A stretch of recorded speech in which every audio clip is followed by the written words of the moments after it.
The Hunger Games are a tool of control, but no matter how brutal they are, no one seems to question them. And that's no coincidence. The people of the capital knew exactly how to achieve it, through coldly calculated tactics. What's most disturbing is that many of those strategies are not too far off from what we see in the real world. We're going to break them down one by one, so you won't be deceived again. In a dystopian future shaped by the aftermath of an old rebellion, the nation of Panem is divided into districts owned by the capital. As punishment for that uprising, the Hunger Games are held every year, an event in which one boy and one girl from each district, between the ages of 12 and 17, are randomly chosen to fight to the death in a televised arena. Only one can survive. It's the capital's way of reminding everyone who's in charge, and which some defend as a tradition that unites us, according to head game maker Seneca Crane in an interview. While the capital prepares for another year of spectacle, reality in the impoverished District 12 is far harsher. There, Katniss Everdeen comforts her younger sister, Prim, who's had a nightmare that her name was chosen in the Reaping, the lottery that selects the tributes. Katniss, who's used to carrying the weight of responsibility ever since her father died and her mother fell into a deep depression, tries to reassure her by reminding her that her name is only entered once. Katniss crosses the district boundary and enters the forest, a forbidden area but vital for their survival. With her bow and arrows, she hunts to feed her family. Gale, her best friend and hunting partner, is waiting for her there. There's trust and complicity between them, and perhaps something more that neither dares to express. Gale talks about the cruelty of the games and the hypocrisy of a society that mourns the falling while celebrating their deaths as entertainment. He wonders what would happen if everyone stopped watching the games, if they simply refused to take part in the spectacle. But Katniss replies that will never happen. Gale dreams of escaping, of finding another way and being free, but Katniss believes they've been caught. And besides, she can't leave Prim behind. Gale says his name is in the Reaping 42 times. That's because the capital allows you to enter more times in exchange for food or fuel. That same day is the Reaping. The district's residents gather in the square. Before leaving, Katniss gives Prim a Mockingjay pin. She promises she'll be safe. Effie, the capital's representative, appears with her typical artificial enthusiasm. Then, a propaganda video is shown in which President Snow presents the games in an honorable tradition, even though in reality, they're nothing more than a punishment disguised as national pride. The Reaping begins. Effie draws a slip of paper from the glass bowl. The name she announces shatters everything. Prim Everdeen. The girl trembles as she walks toward the stage, but before she can get there, Katniss screams and volunteers. No one in District 12 had ever done something like that before. The gesture stuns everyone. The people raise 3 fingers in the air, an ancient gesture of respect and farewell. The male tribute is chosen next. Peeta, a young baker who, although Katniss barely knows him, once marked her life without even realizing it. Years earlier, when her family was starving, he threw her a piece of burnt bread, knowing full well he'd be punished for it. The capital imposed Hunger Games as a tool to remind the districts who hold the power and to keep them under control. But for that system to work, force alone isn't enough. It's also necessary to psychologically manipulate the masses, keep them oppressed while also desensitizing them to the brutality of the games so that no one questions it or dares to resist. Let's begin analyzing some of the strategies they use to achieve this. The method used to select the tributes is already designed to target the most vulnerable. The system allows people to enter their names multiple times in exchange for food, and that, of course, directly affects the poor. Why would they do that? Because poverty breeds desperation, and a desperate person, focused on surviving the day, is far less likely to rebel. In this way, the capital ensures that those who enter the arena are not thinking about justice or revolution, only about survival. Let's recall how, at the beginning, Katniss dismisses any idea or proposal of rebellion from Gale. Not because the system doesn't bother her, but because she's too busy trying to take care of her family. And that is precisely the mindset the capital wants to reinforce. We'll see more of these strategies later on. Just a quick pause to say that if you're enjoying this video and haven't subscribed yet, please consider subscribing. It would mean a lot and really helps me keep making more videos and content like this.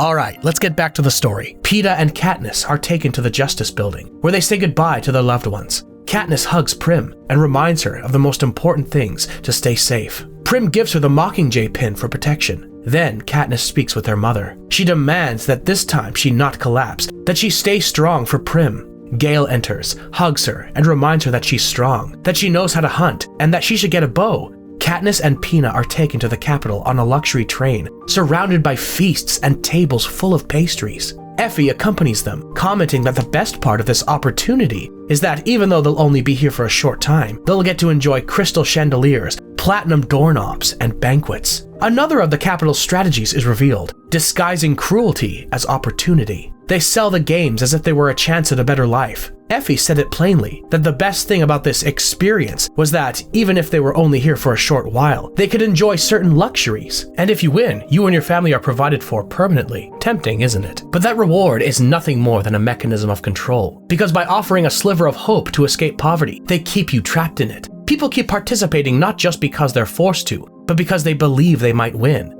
And that tiny possibility is enough for them to accept the rules, to remain trapped in unjust conditions while the revolution is stalled. Now, what if the districts united? What if they decided to stop playing the capital's game? That would be a problem. And that's why another key strategy is to keep them divided. It's the classic tactic, divide and conquer. A fractured people with open wounds is much easier to control. And how do they manage it? By making the tribute children the most cherished. That ensures that, with every addition, the districts end up with the blood of another district child on their hands. And not only that, they also end up with the blood of their own, since each district sends 2 tributes. The victor doesn't become a symbol of collective pride, not even within their own district, but instead becomes a reminder of a child who never came back. That generates resentment and prevents unity.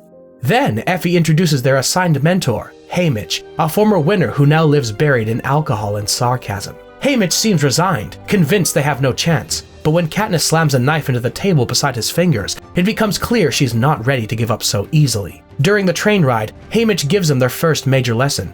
You have to get people to like you. It's not just the strongest who wins, but the one who secures support from sponsors, those who can send life-saving aid during the competition. As the train approaches, the capital comes into view, an enormous city, overflowing with luxury and excess. Katniss watches silently. Peeta, on the other hand, smiles and waves at the crowd. One of the most important symbols we find in the film is bread. In fact, the very name of the country where the story takes place already gives us a clue: Panem. Panem is the Latin word for bread, and given the plot of the film, it's hard not to think of a possible reference to the famous phrase by the Roman poet Juvenal, panem et circenses, bread and circuses. Juvenal used this phrase to criticize the society of his time. The full quote reads, "Already long ago, from when we sold our vote to no man, the people have abdicated our duties. For the people who were once upon a time handed out military command, high civil office, legions, everything now restrains itself and anxiously hopes for just 2 things, bread and circuses." And if we think about it, Panem works in the same way. The Hunger Games are the circus, and the limited distribution of food is the bread.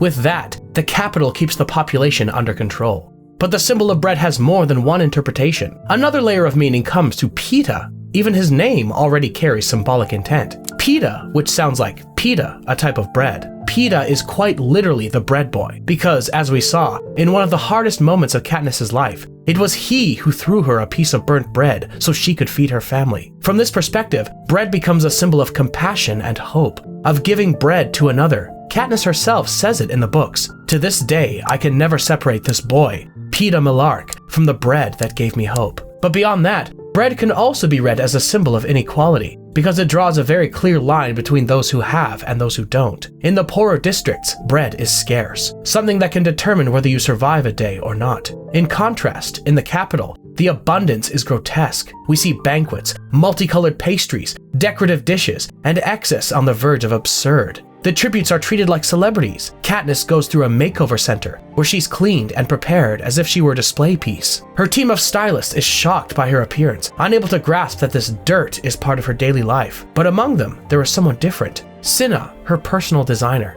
Cinna doesn't just see her as another part of the spectacle. He sees her as a person. He tells her he's sorry for the situation. Instead of the typical coal miner's outfit, he designed something unforgettable, a costume that appears to be on fire. "I don't want you to look pretty," he says. "I want you to be remembered." During the tribute parade, Katniss and Peeta appear riding a chariot engulfed in flames. The crowd, which has been ignoring them, goes wild. Peeta takes Katniss's hand. She hesitates, but allows it. She knows that gesture will captivate the audience. After the parade, President Snow welcomes the tributes with his usual coldness and wishes them luck. Katniss observes the other competitors, especially the so-called career tributes from Districts 1 and 2, people trained from childhood who volunteer for the games. Among them, Cato and Clove command respect with their mere presence.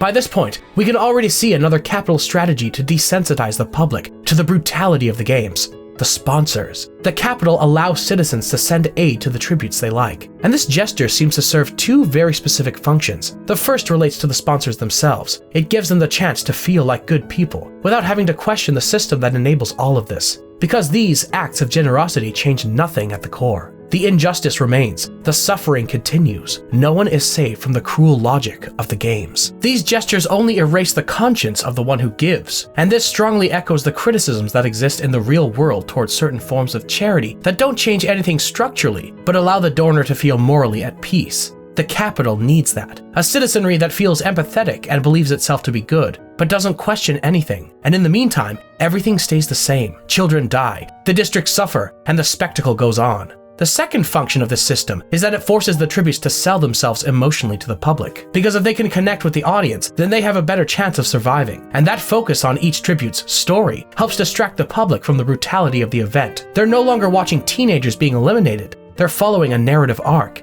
And this inevitably brings to mind The Society of the Spectacle by Guy Debord. In his book, this philosopher offers a critique of contemporary society. He argues that the direct experience of life has been replaced by its representation. In other words, what we live no longer matters. What matters is how it looks.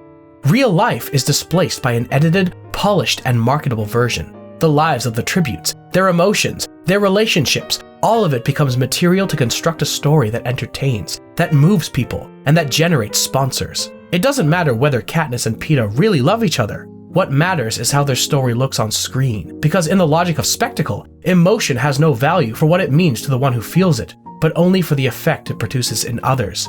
And that's unsettling, because in a system where image is everything, even your feelings become tools for survival. Does any of this sound familiar?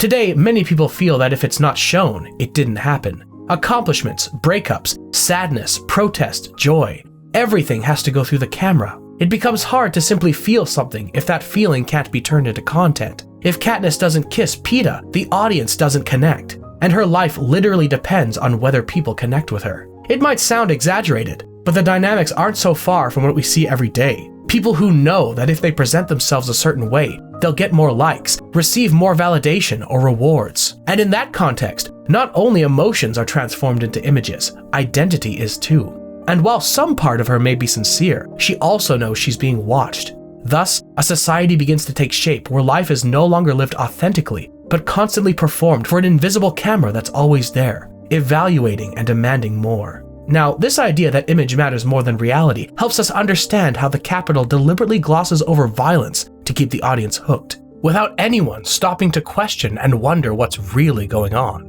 It wraps brutality in a spectacle full of glamour. The tributes are not victims forced to kill one another. They're celebrities in a competition. They're prepared by stylists, dressed in eye-catching costumes, and, as mentioned before, given a story so the public can connect with them. They're aestheticizing violence, making it consumable. And aesthetics soften horror. When cruelty is dressed in beauty, it becomes more acceptable to the viewer because form distracts from content. And this phenomenon occurs in the real world far more than we'd like to admit. Think, for example, of certain shows or reality programs that, on the surface, may seem entertaining or harmless, but in reality depict deeply cruel or problematic dynamics. And they do it in such a polished aesthetic way that it's hard to see the real harm underneath. A widely discussed example is America's Next Top Model. This reality show, which for years was a global phenomenon, placed young contestants, sometimes even underage, in extreme situations, under constant pressure, harsh critiques of their physical appearance, and even challenges that bordered on the absurd or degrading, like posing in coffins or simulating homelessness. All of it was presented through the lens of high fashion, but behind it all were the dynamics of control, emotional manipulation, and a constant reinforcement of physical stereotypes that affected the participants' mental health.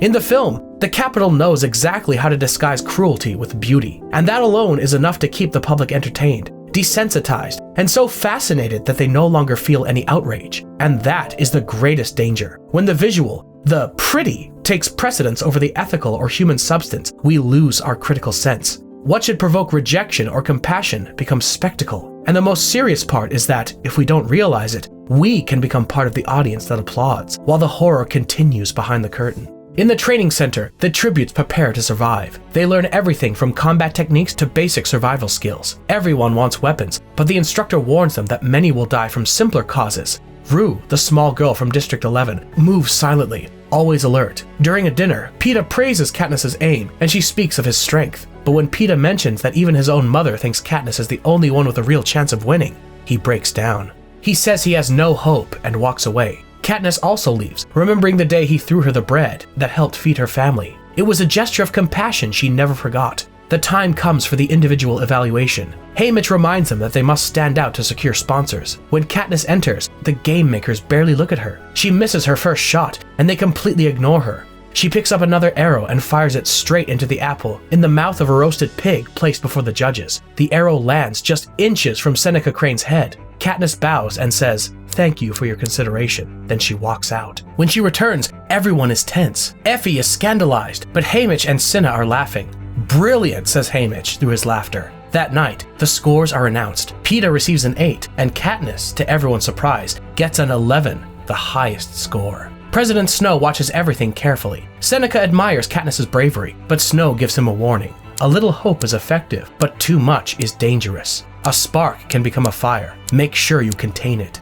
Katniss later discovers that Peeta has requested to train alone. She feels betrayed. The night before the games, the live interviews take place. One by one, the tributes appear before Caesar Flickerman. When it's Katniss's turn, Cinna encourages her to just be herself, and that's what she does. Her dress appears to ignite in flames, and her honesty when speaking about Prim touches everyone's heart. "I promised her I'd try to win," she says, her eyes full of emotion. Then Peeta takes the stage. He confesses that he's been in love with a girl for as long as he can remember, but she had never noticed him until the reaping. Caesar tells him that if he wins, he'll get the chance to win her over. But Peeta replies with something that surprises everyone. "It won't matter, because she came with me." The audience erupts in applause. But backstage, Katniss is furious. As soon as Peeta steps down, she confronts him. Haymitch intervenes and tells her it was a favor, but Katniss doesn't see it that way. Even so, everyone agrees. In the Hunger Games, image is everything. That could be their salvation. That night, Katniss couldn't sleep. She leaves her room and finds Peeta awake. They talk for the last time before the games begin. Peeta confesses that his biggest fear isn't dying,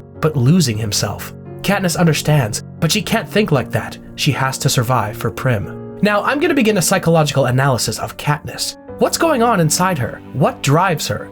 If we rely on what the book shows us, we know that she experienced a deep trauma at the age of 11. In a very short period, she lost both of her primary sources of support, her father, literally, and her mother, emotionally. After her father's death, her mother fell into such a deep depression that she stopped caring for her daughters. Katniss and Prim nearly died of hunger, and although her mother remained physically present, she was completely disconnected.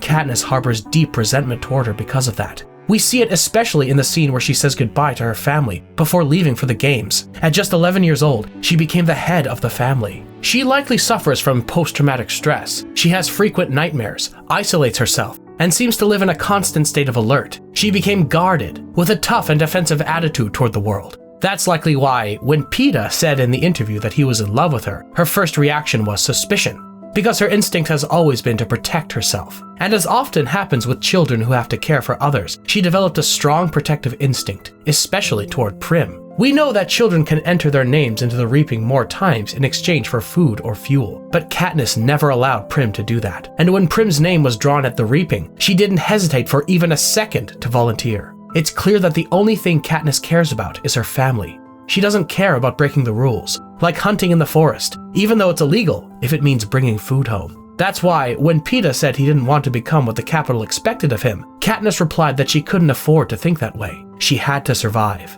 for Prim, doing whatever it takes to stay alive for her family. And although we've seen that Katniss has critical thoughts about the Capitol, as in her conversation with Gale at the beginning of the film, she is determined, at first, to simply adapt. She's so focused on keeping her family alive that thinking about a revolution isn't an option, but that will begin to change, little by little.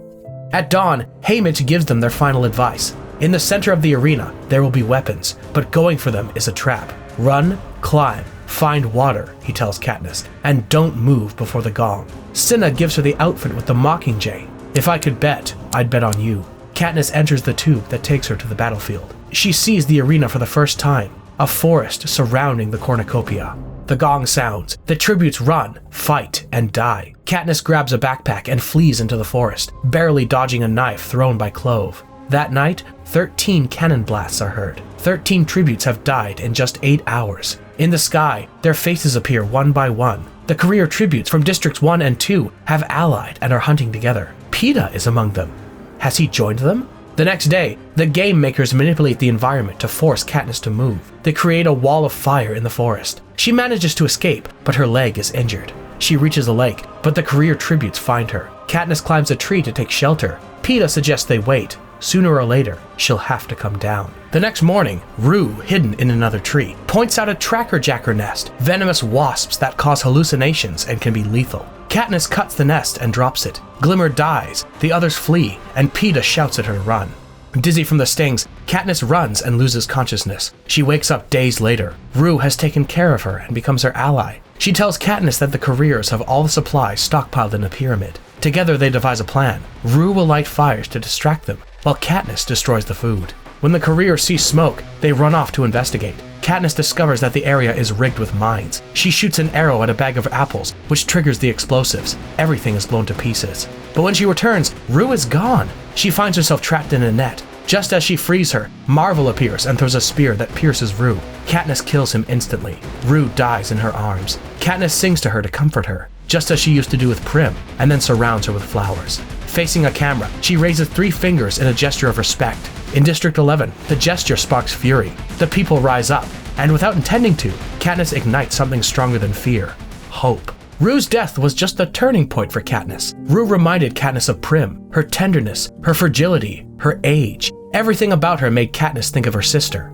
And when Rue died, perhaps for the first time, Katniss understood, viscerally, that in a system like this, Prim would never truly be safe. And that's when her transformation began. Instead of letting Rue's death be just another one, another moment swallowed by the spectacle, Katniss gave her a farewell filled with dignity and respect. She completely broke with the logic of the show. The game stopped, and humanity emerged. From that point on, surviving is no longer enough for Katniss. Now she feels she must also resist. She can't allow the Capitol to decide who she is, and that makes her a threat. In a world where everything is turned into spectacle, authenticity becomes subversive. And perhaps that's why Katniss unsettles the Capitol so much, and at the same time, connects with the people. Because even though they force her to perform, she still lets something real come through. Haymitch tells Seneca that if they eliminate Katniss, they'll only turn her into a martyr, and that could spark a revolution. Instead, he promises something that always works with people: a love story. That's how a new rule is introduced. If the last 2 tributes come from the same district, they can win together. Upon hearing it,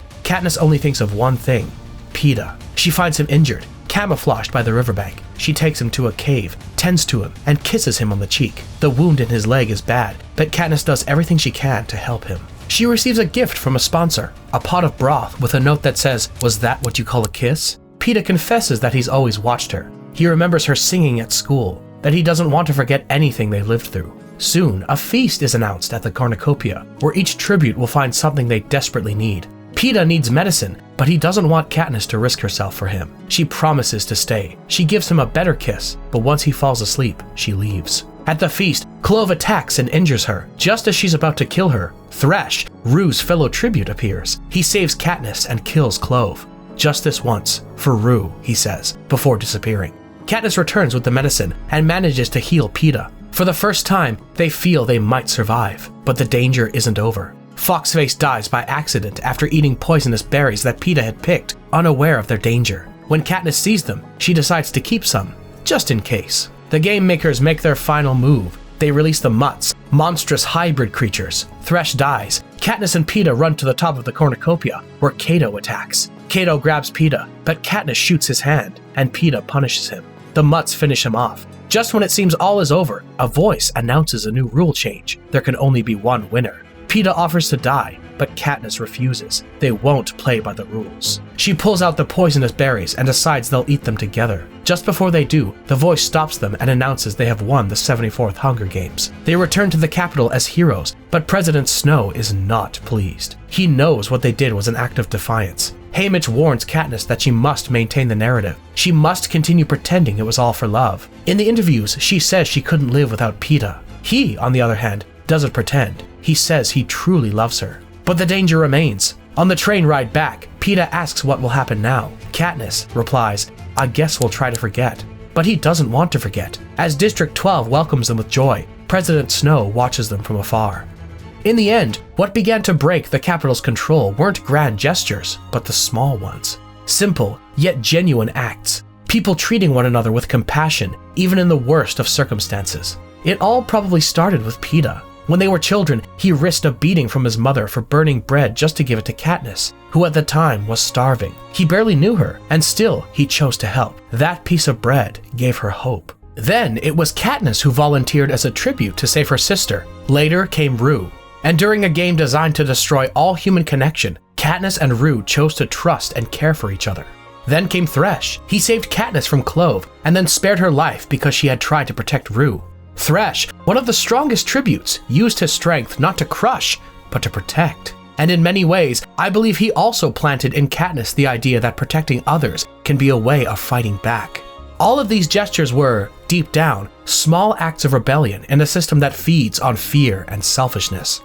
And in the end, all of it led to the decisive moment when Katniss and Peeta chose not to kill each other, proving that the Capitol didn't have total control. Despite all of the Capitol's efforts to erase empathy and portray compassion as weakness, it managed to survive.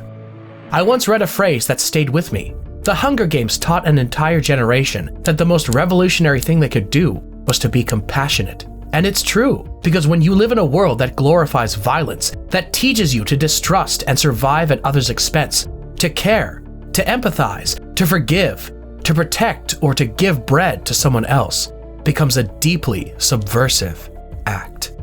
Thanks for staying until the end of the video. Don't forget to subscribe and share it with a friend who you think might enjoy it. And you and I'll see you in the next one.